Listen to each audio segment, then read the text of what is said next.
بہت شکریہ. ناز صاحبہ انڈیا سے پوچھتی ہیں کیا لڑکیاں اسکوٹی چلا سکتی ہیں؟ اسکوٹر کی آج کل کیمپین بھی چلی ہے. جی آج کل کافی لڑکیوں میں یہ فیشن آ گیا ہے چلانے کا بائک. تو اللہ تعالیٰ نے عورت کو حکم دیا ہے کہ وہ گھر میں رہیں زیادہ بہتر ہے. قرآن یہ اسلام کے مزاج کے خلاف ہے. ایسے آپ یوں اگر اس کو اس طرح سے دیکھیں کہ کون سی حدیث میں آتا ہے جہاں خواتین اسکوٹر نہیں چلا سکتی, ٹھیک ہے نا, تو ایسے تو کوئی بھی ظاہر روایت نہیں ہے. لیکن عورت کو اپنے آپ کو نمایاں کرنا, ایکسپوز کرنا, یہ بہرحال شریعت میں پسندیدہ کام نہیں ہے. تو جو کام مردوں کے ذریعے ہو سکتا ہے وہ مردوں ہی پہ اچھے لگتے ہیں, اور اس میں عورتیں بہت زیادہ نمایاں ہو جاتی ہیں. تو شریعت کے مزاج کے بہرحال یہ خلاف ہے, اور عورت کی حیا کے بہرحال خلاف ہے. بہت بہت شکریہ. بنت صلاح الدین نے کراچی سے پوچھا ہے. وہ یہ کہتی ہیں کہ کوئی ایسی خاتون ہے جس نے اعلیٰ تعلیم حاصل کر لی ہے, تو کیا ایسی خاتون کہیں تدریس کر سکتی ہے؟ اس کے لیے تعلیم کرنا زیادہ بہتر ہے, یا وہ گھر میں کام کاج کر کر ہی گھر کے اندر چار دیواری میں محدود رہے؟ بسم اللہ الرحمن الرحیم. خواتین کے لیے تدریس یا ٹیچنگ کے بارے میں جو اصول ہے کہ اگر وہ ٹیچنگ ایسے شعبے سے تعلق ہے اس ٹیچنگ کا کہ اس میں ایک امت کو ایک بہت بڑا فائدہ ہونے کی توقع ہے. مثال کے طور پر خاتون کسی خاص شعبے میں ماہر ہیں اور وہ پڑھا بھی لڑکیوں کو رہی ہیں, اور یہ بھی ہے کہ اگر اس قسم کی خواتین ٹیچنگ کا شعبہ اختیار نہیں کریں گی اور تدریس نہیں کریں گی تو لڑکیوں کو پھر میل ٹیچر پڑھائیں گے, جو کہ ایک ظاہر ہے بہت ہی ناپسندیدہ کام ہے. شریعت اس کو پسند نہیں کرتی. تو اس قسم کی خواتین کے لیے اس قسم کے موضوعات پہ ٹیچنگ کرنا یہ جائز ہے, اور نیت اگر اچھی ہو تو نہ صرف جائز بلکہ باعث ثواب ہے. لیکن یہ ایک استثنائی صورتیں ہیں.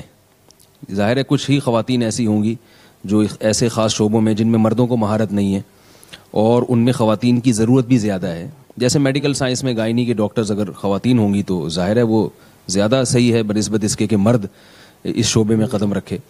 تو اس قسم کی جو جتنی بھی فیلڈز ہیں ان میں خواتین کی یقیناً ضرورت بھی ہے. کوئی خاتون اگر اس میں اعلیٰ تعلیم حاصل کرتی ہیں اور وہ ٹیچنگ کے شعبے کو اختیار کرتی ہیں تو نہ صرف یہ کہ جائز ہے بلکہ باعث ثواب ہے.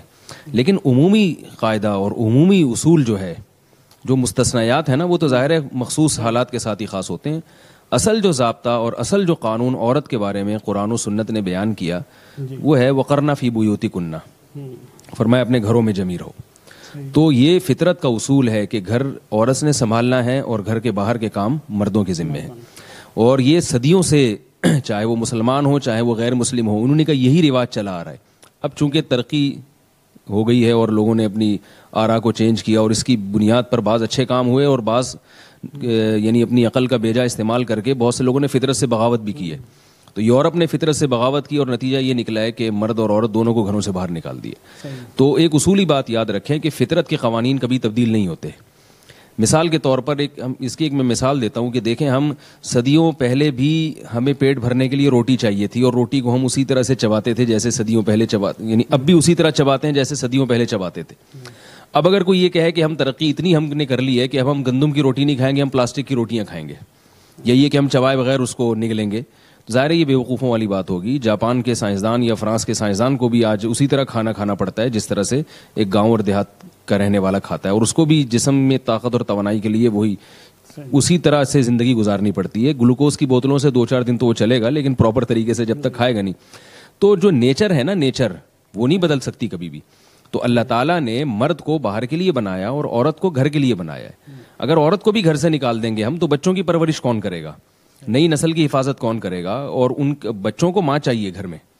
ماں اگر جاب کر رہی ہے وہ آدھا دن اس کا یونیورسٹی میں گزر جاتا ہے تو بچہ تو یقیناً متاثر ہوگا. نتیجہ کیا ہے, وہ مائیں پھر بچوں کو یا تو بچے جنتی نہیں ہیں, ایسی مائیں ایک آدھ بچے کے بعد نسل روک لیتی ہیں, یہ بھی فطرت سے بغاوت ہے کیونکہ عورت کی ذمہ داری قدرت نے فطرت نے نسل بڑھانا لگائی ہے. تو وہ اگر اجتماعی سطح پہ خواتین نسل روک دیں تو اس کے الگ نقصانات ہیں, کیونکہ اس کا بھی موقع نہیں ہے, ورنہ میں نمبر وار بتاتا کہ اس کے معاشرے میں کتنے بڑے نقصانات ہوں گے نسل روکنے کے.